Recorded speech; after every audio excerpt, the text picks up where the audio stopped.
अन्नदाता। पग पग पर है संग तुम्हारे अन्नदाता। लहू किसानों का बन के पसीना सींचता है धरती का सीना। मेहनत का तेरी हक दिलवाने, नई तकनीक नई खोज बताने। पशुधन को गुणवान बनाना, पौध सुरक्षा को सिखलाना, खेती के सब गुर समझाने, भारत का सरताज बनाने। आठों पहर है संग तुम्हारे अन्नदाता अन्नदाता। नमस्कार, आप सभी का अन्नदाता कार्यक्रम में स्वागत है। मैं हूं आपके साथ श्वेता भट्टाचार्य। हर रोज की तरह कार्यक्रम में हम लेकर आते हैं खेती बाड़ी से जुड़ी हुई बहुत सी लाभकारी जानकारियां। तो चलिए सबसे पहले देखते हैं क्या है विशेष आज के कार्यक्रम में। वर्ष भर हरे चारे की उपलब्धता बनाए रखने हेतु अंजन घास की खेती। पेड़ी एवं अगेती प्रजाति के गन्ने की कटाई के समय बरती जाने वाली सावधानियां। बेर के बाग में लगने वाले हानिकारक कीट और रोग और उनका नियंत्रण।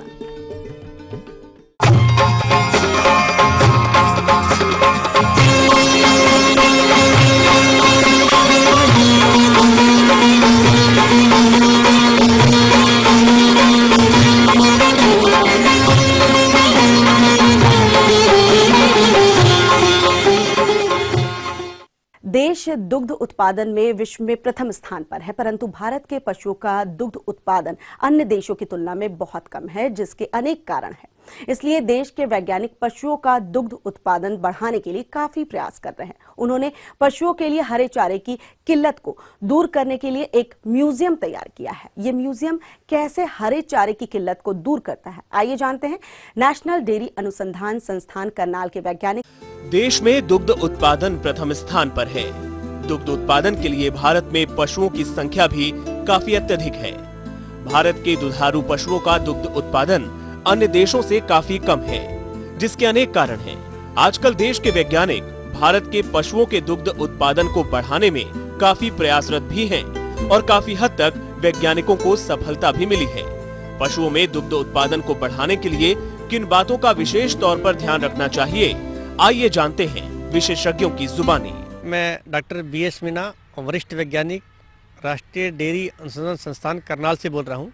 अभी मैं आपको बताने जा रहा हूँ हरा चारा का पशु आहार में क्या महत्व है और कौन से ऐसे चारे हैं जिनको कि हम राजस्थान या ये कहो कि सूखे वाले जो क्षेत्र हैं हमारे, जैसे भिवानी है, जींद है, नारनौल है, वहाँ पे हम लगा सकते हैं। कृषि वैज्ञानिक पशुओं के दूध को बढ़ाने के लिए विभिन्न तरह के प्रयोग कर रहे हैं। इनमें सबसे महत्वपूर्ण पशुओं को खिलाया जाने वाला चारा है। ऐसे ही एक चारे का नाम है अंजन घास। अंजन घास जिसे सैंकर सिलियस से बोलते हैं, ये अंजन घास, और दूसरी घास हमारी होती है सैंकर सिटिजस से बोलते हैं धामन घास। ये दोनों घासें उस क्षेत्र के लिए हैं जो हमारे पास पानी की कमी वाले क्षेत्र हैं, या जहाँ रेतीली मिट्टी है, या जिसका pH मान 6 से लेके 7.5 pH है, जहाँ पानी की ज़्यादा आवश्यकता पड़ती है। ऐसी जमीन पर हम इस घास को लगा सकते हैं। इस घास को शुष्क व अद्रव शुष्क क्षेत्रों के लिए चारे की सबसे महत्वपूर्ण घासों में से एक माना जाता है और इसे राजस्थान, पंजाब, हरियाणा, गुजरात, आंध्र प्रदेश, तमिलनाडु, कर्नाटक, मध्य प्रदेश, पश्चिमी उत्तर प्रदेश और जम्मू की तलहटी में लगाया जाता है। हालांकि राजस्थान के फतेहपुर शेखावटी क्षेत्र को इसका प्राकृतिक निवास स्थान माना जाता है। अंजन भारी भूमियों से लेकर रेतीले और पथरीले क्षेत्रों तक, जहां वार्षिक वर्षा 100 से 1250 मिलीमीटर के बीच होती है, उगाया जा सकता है। लेकिन 250 से 750 मिलीमीटर वार्षिक वर्षा वाले क्षेत्र इस घास के लिए अधिक उपयुक्त हैं। अंजन घास को मध्यम क्षारीय भूमियों पर उगाया जा सकता है। ऐसी भूमियां जिनका pH मान 7 से 8 होता है, अंजन घास के लिए उपयुक्त है। वैसे इसे 5.5 pH तक भी उगाया जा सकता है। वरिष्ठ कृषि वैज्ञानिक डॉक्टर BS मीणा ने बताया कि जलमग्न भूमियां अंजन घास के लिए उपयुक्त नहीं हैं। जहाँ किसान भाई अपने गाय भैंसों को चरने के लिए भेजते हैं या चारागाह है या चराऊ ज़मीन है या गांव की बंजर भूमि पड़ी है, वहाँ पर इस घास को आसानी से लगाया जा सकता है, जिससे कि हमारे पशुओं को हरा चारा मिलता रहे। जैसा कि आप सभी जानते हैं कि आजकल ज़मीन कम होती जा रही है, चारागाह ज़मीन भी कम हो गई है, और जो ज़मीन बची है उस पर वो घास लगी हुई है जिसका कि पोषक मान ज़्यादा नहीं है। ये घास वो है जिसका पोषक मान बहुत ज़्यादा है। इसके अंदर 7 से 8% तक प्रोटीन पाई जाती है। इसको खिलाने से हमारे पशु जो भूसा खा रहे हैं या केवल पुराली खा रहे हैं, उनमें सिर्फ पेट ही भरना है, लेकिन भूसा पुराली के साथ यदि आप कम से कम 5 किलो एक पशु को ये चारा खिला देंगे तो उसमें बहुत सारी बीमारियों से बचाया जा सकता है। सबसे पहले तो ये इम्पोर्टेंट है कि जब हम भूसा खिलाते हैं तो देखा होगा कि जुगाली करते हुए भूसा बाहर निकल जाता है। वो क्यों निकलता है? क्योंकि पशुओं के जो पेट के अंदर, र्यूमेन के अंदर जो भूसे को पचाने वाले कीटाणु हैं वो कम हो गए हैं। वो क्यों कम हो गए? क्योंकि उनको पूरी खुराक नहीं मिल रही। वो खुराक कहाँ से मिलेगी? हरे चारे से। तो मैं ये कह रहा हूँ कि इस हरे चारे को हम जब पशु खिलाते हैं तो पशु की पाचन शक्ति करने वाले जीवाणु जो कि पशु के पेट में, उनकी संख्या बढ़ जाती है, जिससे कि वो सेलुलोज, हेमीसेलुलोज को आसानी से पचा लेते हैं, जिससे पशु को अफारा नहीं होता और पूरा का पूरा भोजन पाचनशील बन जाता है। अंजन घास को उगाने की विधियां बताते हुए डॉक्टर मीणा ने बताया कि घास की अच्छी वृद्धि और विकास के लिए 30 से 35 डिग्री सेंटीग्रेड तापमान उपयुक्त है, लेकिन घास 48 डिग्री सेंटीग्रेड तापमान तक भी सहन करने में सक्षम है। घास की वृद्धि के लिए कम से कम 5 डिग्री सेंटीग्रेड तापमान जरूरी है। इसकी अच्छी वृद्धि और विकास के लिए गर्म व आर्द्र जलवायु उपयुक्त है।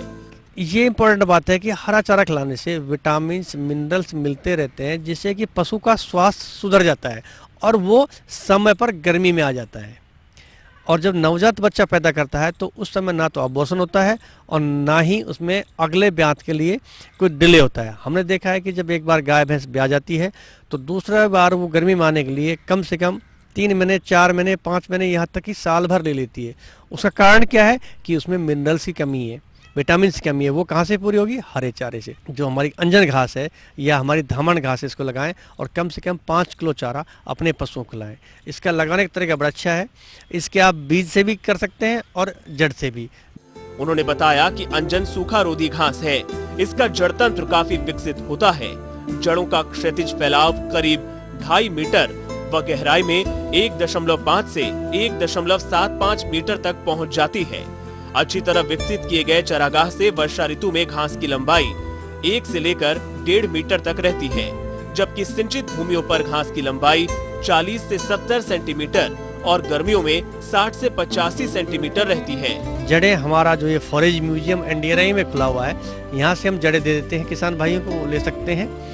और बीज भी है, लेकिन बीज से जमाव इसका 30 से 35% होगा और जड़ से ये 90% तक इसका सक्सेस रेट है। ये जड़ लेके जाइए और जड़ों को लगाइए, यानी कि एक जड़ को दूसरी जड़ से लगाने की दूरी 50 सेंटीमीटर और लाइन से लाइन की दूरी आप चाहे तो 1 मीटर रख सकते हैं और चाहे तो 50 सेंटीमीटर रख सकते हैं। अंजन घास की बुआई के बारे में उन्होंने बताया कि घास की बुआई पंक्तियों में 50 से 75 सेंटीमीटर की दूरी पर 5 से 8 किलो बीज प्रति हेक्टेयर की दर से किया जाता है। करना ये है कि 1 साल तक आपको उस एरिया में पशुओं को चरने के लिए नहीं छोड़ना है। यदि आप पशुओं को चरने के लिए छोड़ देंगे तो जैसे मुंह से खींचते हैं वो, तो घास की जड़ें निकल जाएंगी।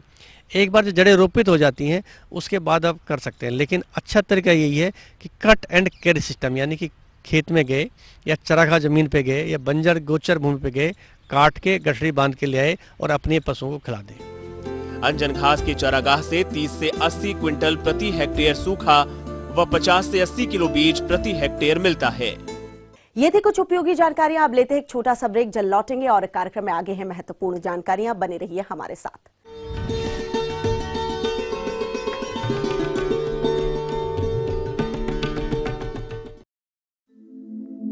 दुनिया के नक्शे पर यह है इंडिया मेरी जान।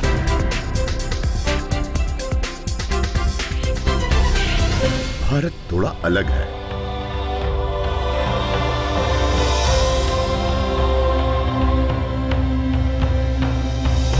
देखा आपने,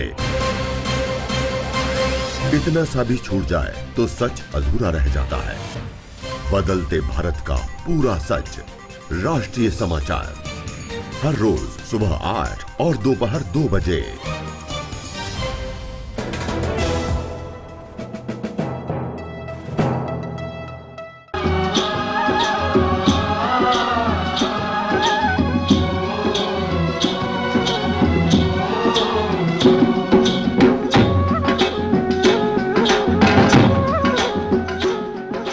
के बाद एक बार फिर से आप सभी दर्शकों का अन्नदाता कार्यक्रम में स्वागत है। बढ़ते हैं अगली प्रस्तुति की ओर।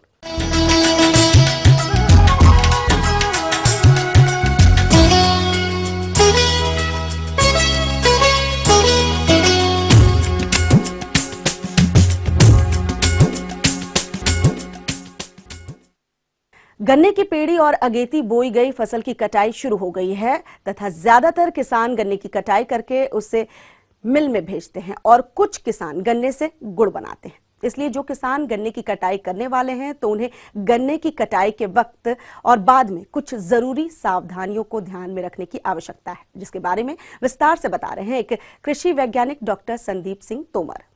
जैसा कि हम देख रहे हैं किसान भाई, जो गन्ने की कटाई चल रही है और इसको हम मील में भेजते हैं तो उसमें क्या क्या सावधानियां रखने की आवश्यकता है। इसमें हम देखें, सबसे पहले किसान भाई को देखना है कि जो प्रजाति हैं, तो सबसे पहले अगेती प्रजाति होती हैं, उनकी जो परिपक्वता है वो लगभग हम देखते हैं कि 10 महीने में हो जाती है, 10 से 12 महीने में। तो उनको पहले कटाई की जानी चाहिए क्योंकि वो जल्दी परिपक्व हो जाती हैं। तो इस तरह से जो अगेती प्रजातियां हैं, जिनमें कि आप देख रहे हैं कि CO 238 की बात करें कि सबसे ज़्यादा प्रचलित है और धीरे धीरे एरिया बढ़ता जा रहा है, क्योंकि इसमें किसान को उत्पादन भी अधिक मिल रहा है और जो मिल हैं, गन्ने की चीनी मिल हैं, उनमें भी जो रिकवरी होती है उन्हें भी अच्छा मिल रहा है। तो अगेती वालियों को सबसे पहले, या जो पुरानी प्रचलित प्रजातियां जिनमें चल रही हैं कि कोसे 96 268 जो प्रजातियां हैं, या को पंथ 84 212 हैं, तो इनमें हम ध्यान देखें कि जो अगेती प्रजातियां हैं उनको पहले कटाई की जाए। और जो मध्यम या देरी से पकने वाली प्रजातियां हैं जो कि 12 से 14 महीने में परिपक्व होती हैं, उनको बाद में कटाई की जाए। दूसरा हम ये ध्यान रखें कि जब कटाई करते हैं उससे पहले आमतौर पर हम देखते हैं कि गन्ने में सिंचाई कर देते हैं। सिंचाई कर देना 1 सप्ताह पहले इसलिए ठीक रहता है कि उसमें किसान के हिसाब से देखा जाए तो गन्ने का वजन बढ़ जाता है, जिससे कि उसका उत्पादन बढ़ जाता है। किसी भी फसल से अच्छा बाजार भाव प्राप्त करने में फसल की कटाई से पूर्व उसकी परिपक्वता की एक महत्वपूर्ण भूमिका रहती है। अगर हमारे किसान भाई गन्ने की फसल को परिपक्व होने से पूर्व ही उसकी कटाई कर देते हैं तो उस फसल की क्वालिटी और पैदावार दोनों में गिरावट देखने में आती है। इसलिए किसान भाई गन्ने की फसल की परिपक्वता अवस्था को कैसे पहचानेंगे, आइए जानते हैं। तो आमतौर पर हम देखते हैं कि एक तो जो पत्तियां हैं वो धीरे धीरे पीली पड़ के सूखने लगती हैं, पहला जो गुण है वही है। दूसरा हम देखें, गन्ने को जब बजाते हैं तो मेटेलिक जैसी खट खट की आवाज़ आती है, लगता है गन्ना परिपक्व है। तीसरा पहचान ये है कि गन्ने को एकदम तोड़ेंगे तो गांठ से तुरंत टूट जाएगा। अगला पहचान ये है कि जिससे हैंड रिफ्रैक्टोमीटर कहते हैं, जिसमें विक्स जो एक पॉइंट होता है, ब्रिक्स की रीडिंग 18% से कम नहीं होना चाहिए। कम होगी तो एक तरह से कहा जाए उसका सीधा संबंध मिठास से होता है, रिकवरी से होता है। कम है तो मिठास कम होगी, रिकवरी कम निकलेगी, इसका मतलब गन्ना परिपक्व नहीं है। तो जो ब्रिक्स की रीडिंग है उसमें आप गन्ने को तोड़िए और उसका रस निकाल के उस ब्रिक्स पर डालते हैं 2 बूंद और उसमें वो रीडिंग देखते हैं। तो 18 रीडिंग है और उससे ऊपर है 18 से, तो वो पूर्णतः परिपक्व माना जाता है। इस तरह से पके हुए गन्ने की पहचान विभिन्न बिंदुओं द्वारा करके आप और उसको कटाई के लिए तैयार माने। आमतौर पर देखने में आता है कि हमारे कुछ किसान भाई गन्ने की फसल को काटकर खेत में ही लाइन में बिछा देते हैं, जिससे गन्ने की उपज में कमी देखने में आती है, जिसके कारण फसल का अच्छा बाजार भाव प्राप्त नहीं हो पाता है। तो हमारे किसान भाई इस समय गन्ने की तैयार फसल को कैसे काटें और उसे मिल तक कैसे पहुंचाएं, आइए जानते हैं। गन्ने को कटाई के समय ध्यान रखें कि जमीन से सटा के मिला हुआ काटना चाहिए, क्योंकि जो रह जाएंगे ठूंठ, आप पहले पेड़ी काट रहे हैं तो भी उसमें गन्ना रह गया तो उत्पादन में हानि होगी। यदि बावक फसल काट रहे हैं तो उसमें ऊपर ठूंठ रह जाएंगे तो पेड़ी का फुटाव कम होगा। पेड़ी फसल में कटाई के आमतौर पर जब करते हैं तो जो भी हम उपयोग करते हैं साधन, चाहे बलकटी जिसे कहते हैं देसी या रांती होती है, उससे जब कटाई करते जाते हैं तो कटाई करने के बाद इसकी छिलाई तुरंत की जाए और छिलाई के बाद जो बंडल बनाते हैं उनको तुरंत ही जो भी आपकी बुग्गी है या ट्रैक्टर है उससे भर के मील में भेजा जाए।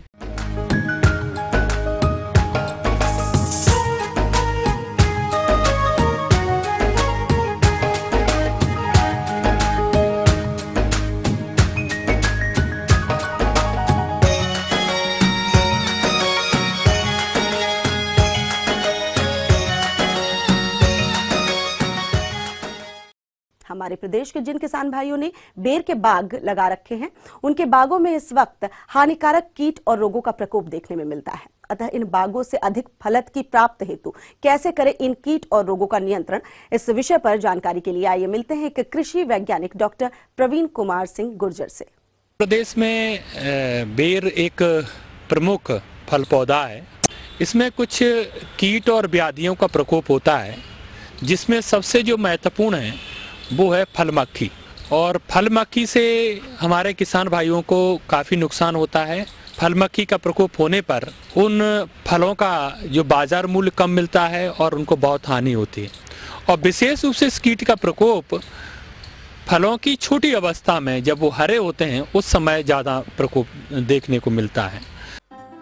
फल मक्खी कीट सबसे पहले बेर की छोटी अवस्था पर ही फलों में छेद करके अंडे दे देता है और जब बेर के फल बड़े होने लगते हैं तो उस अंडे में से निकलने वाली इल्ली अंदर ही अंदर फलों को खाकर नुकसान पहुंचाती है, जिससे फलों की गुणवत्ता खराब हो जाने पर बाजार में उनका सही मूल्य नहीं मिल पाता है और किसान भाइयों को हानि का सामना करना पड़ता है।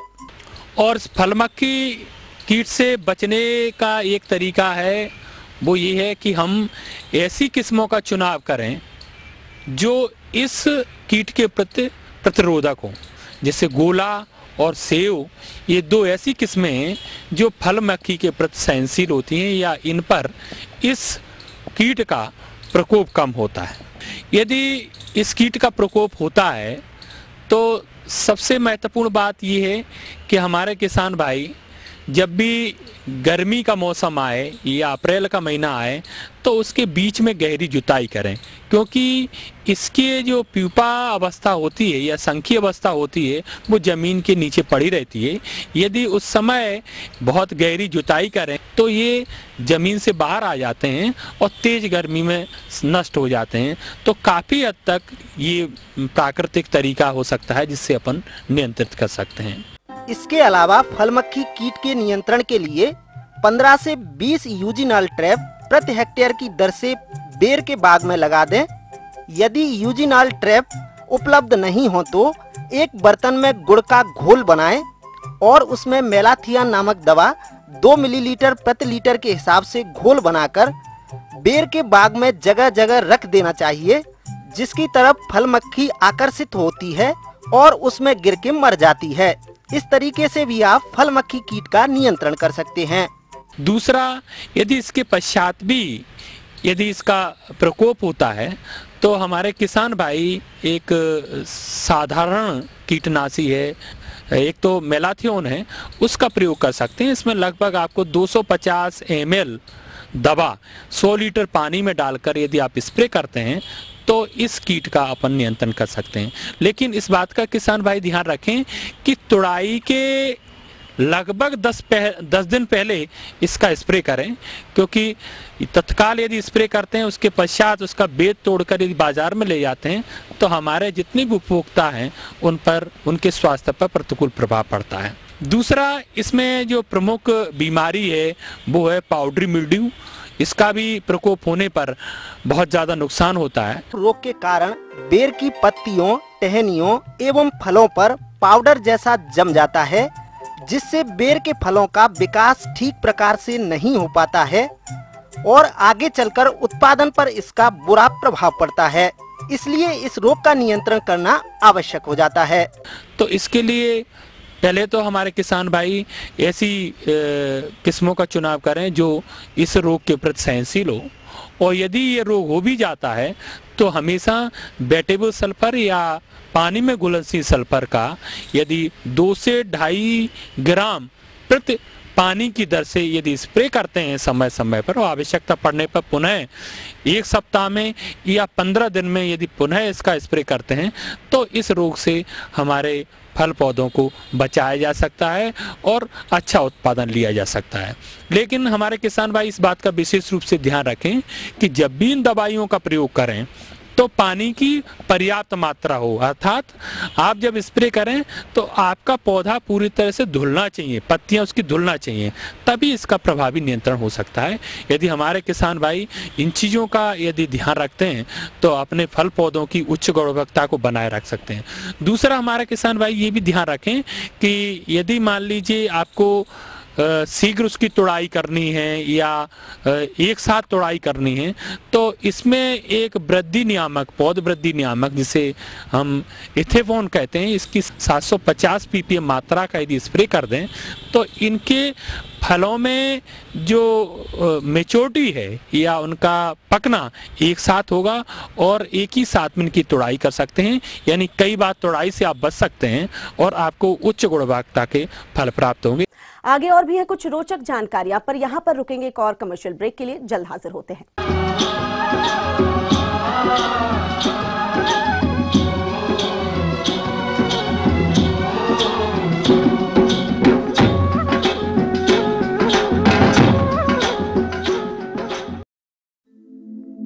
दुनिया के नक्शे पर यह है इंडिया मेरी जान।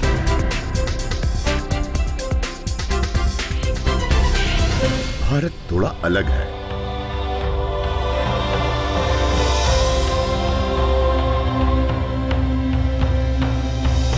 देखा आपने, इतना सा भी छूट जाए तो सच अधूरा रह जाता है। बदलते भारत का पूरा सच। राष्ट्रीय समाचार हर रोज सुबह 8 और दोपहर 2 बजे।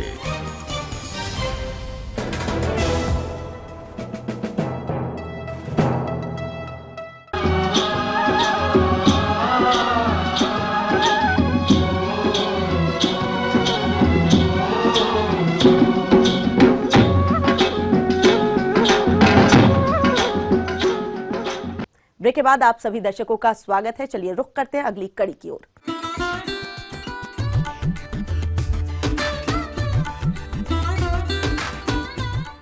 अन्नदाता हेल्पलाइन निशुल्क फोन संपर्क सेवा के माध्यम से आपके द्वारा पूछे गए प्रश्नों में से 1 या 2 महत्वपूर्ण प्रश्नों को हम अपने कार्यक्रम में शामिल करते हैं। इसी के तहत आज का चयनित प्रश्न और उसका जवाब इस प्रकार है।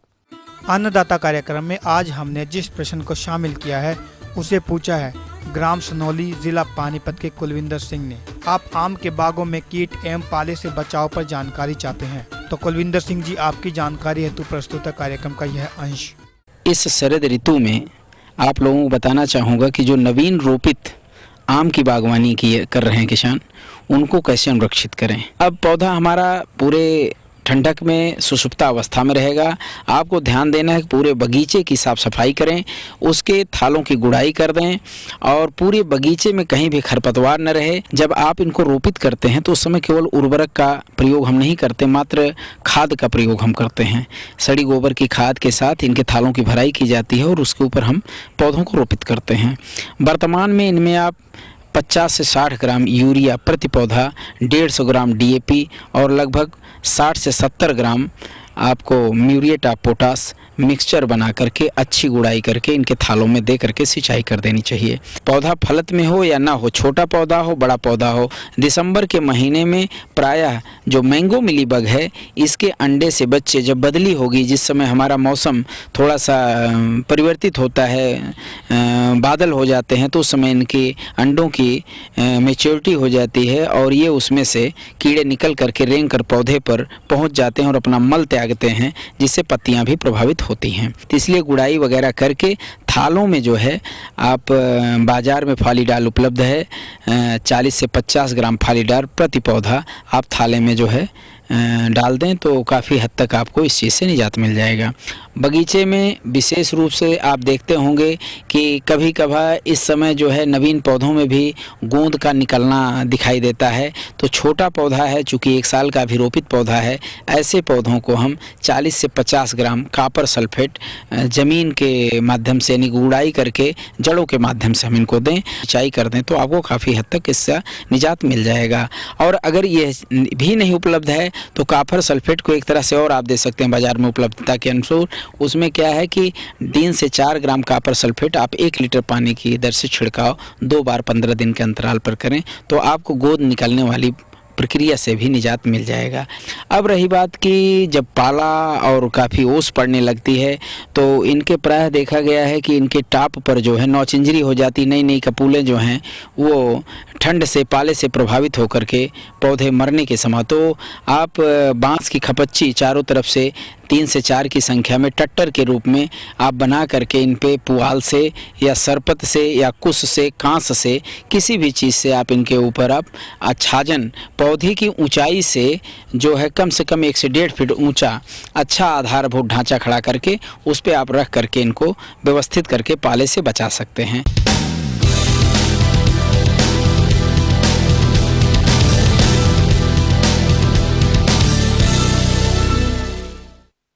राज्य की विभिन्न मंडियों में कृषि उत्पादों के चढ़ते उतरते बाजार भाव की संक्षिप्त जानकारी इस प्रकार है।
अब आइए देखते हैं कल दिखाए जाने वाले कार्यक्रम की मुख्य झलकियां।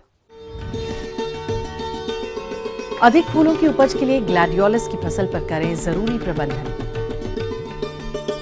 अगली फलत के लिए सेब के बागों में किए जाने वाले आवश्यक कार्य। हम ये उम्मीद करते हैं कि आज का कार्यक्रम आप सभी दर्शकों के लिए उपयोगी रहा होगा। किसान भाइयों और अन्नदाता आपकी सेवा के लिए संकल्परत है। कृषि संबंधित समस्या और सुझाव के लिए आप हमें इस पते पर संपर्क कर सकते हैं। प्रोड्यूसर अन्नदाता ETV Haryana Himachal Pradesh Ramoji film city Hyderabad 501512। साथ ही आप हमें ईमेल भी कर सकते हैं। हमारा ईमेल एड्रेस है annadatar.hp@etv.co.in। इसके अतिरिक्त आप हमें निःशुल्क हेल्पलाइन नंबर 180010845999 पर सोमवार से शनिवार सुबह 10 से शाम 4 बजे के बीच संपर्क कर सकते हैं। फिलहाल अन्नदाता की पूरी टीम को दीजिए इजाजत। कल फिर इसी वक्त आपसे मुलाकात होगी कृषि संबंधित कुछ और महत्वपूर्ण जानकारियों के साथ। नमस्कार।